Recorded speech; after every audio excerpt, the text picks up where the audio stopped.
Like it's kind of weird calling Mothman a cryptid because it seems Bigfoot has weird stuff too, but a lot of times, Bigfoot seems like it could be ape or hominid, whatever you want to say, kind of roaming the forest, and at Mhm. times it seems to operate like a very kind of real creature.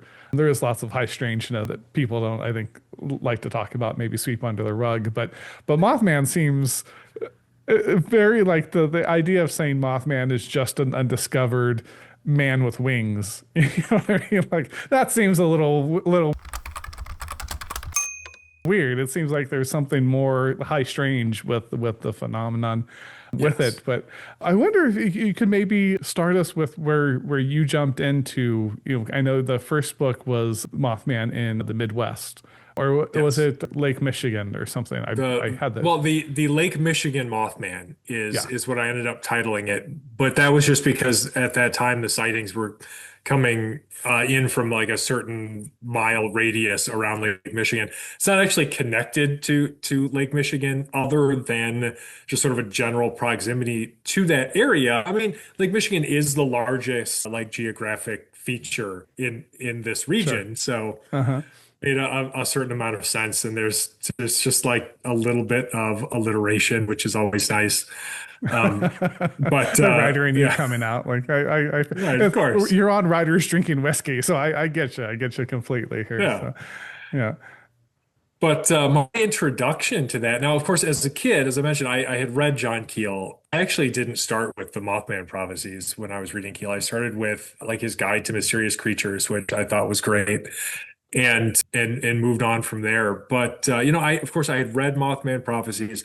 I was sort of generally aware of the Point Pleasant sightings, but it's not something that I really thought a lot about. Really, my main interest was in UFOs. Like I investigate uh-huh. everything. I've investigated ghosts and hauntings and cryptids and everything else, but I was more of a UFO guy traditionally. And um, it wasn't until the spring of 2017 when I saw a trio of winged creature sightings come out MUFON. So like they had been reported. I wasn't with MUFON at that time, but I had seen that these three cases had come through their case management system, and MUFON had written a short article about it. At that time, I was writing news articles for weird stories for our website, and I picked it up and I was like, oh, yeah, this is interesting. Okay, sure, like Mothman sightings in Chicago. All right, Uh-huh. and so I wrote a short article for it, and I thought that would just be it. I thought it'd be one of those weird things that just happened once and then you forgot about it in a week. Hmm. But instead, there were dozens and dozens of these reports that they just kept coming, and they stopped coming through MUFON, and they started coming through. There were two websites in particular: UFO Clearinghouse and Phantoms and Monsters.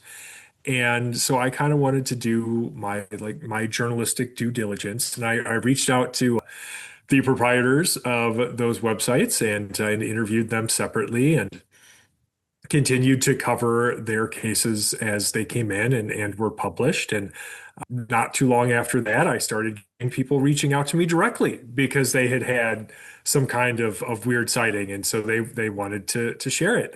And it just made a certain amount of sense, especially given my relative proximity to Chicago and Northern Illinois, to just start to work together and Sure. investigate this stuff. Um, and so that's what I did. And dozens and dozens and dozens of sighting reports later, like here I am. I wrote Uh-huh. the Lake Michigan Mothman book about halfway through 2019. So about 2.5 years into receiving those reports. And at that time, because we live in the internet age, I saw that there was what I felt to be this real need for somebody to get all of this together in a format that would spell out sort of really just very clearly to people what had gone into this and help them separate fact from misinformation, because there was a lot of it. People Sure. share these stories online. They don't care what's real or what's not real. It's just it's Hmm. all entertainment, which it's is fine. You know, I'm not going to judge anybody, but it doesn't make my life any Right. easier. And Right. and so I wanted to get this together as sort of a reference work, and hopefully make it fun to read too, because I like to be accessible. I think it's important to Sure. be accessible, especially when you're writing about weird stuff. Like it has to be fun to read, or normal people aren't going to want to read it. So, Right. which I Right. get. But yeah, so I wanted to get that out, and I did.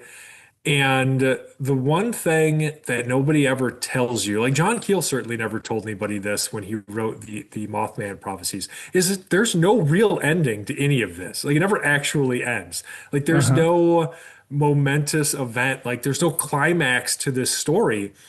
It Sure. just goes on forever and ever and ever, and people just periodically send you sighting reports. And Right. so that is what has happened. Like it's Sure. not like the Lake Michigan Mothman book is going to tell you everything you need to know if you're really interested in these sightings. It's just a really good place to start, because I Right. keep getting these sightings, and I put some of them into my next book, Strange Tales of the Impossible.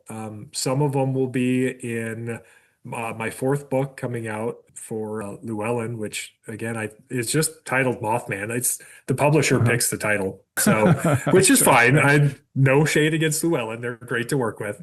Um, Sure. but Well, yeah, that and I probably in further books down the line somewhere I'll have even more, because people are going to keep sending them to me.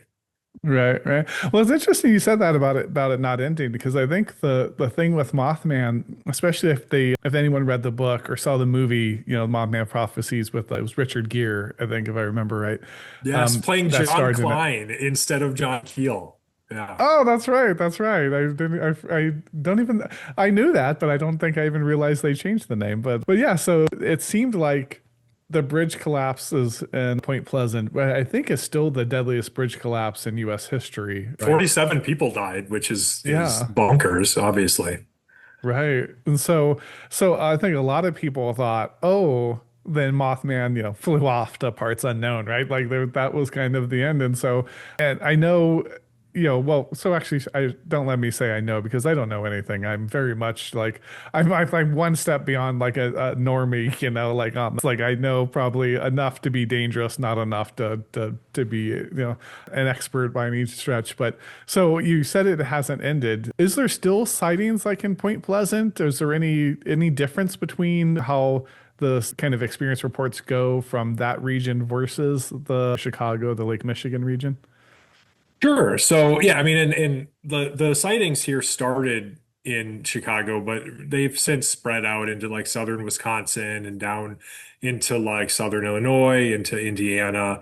And at this point, like I've received Mothman reports from the entire continent of North America, all over Uh-huh. the entire world.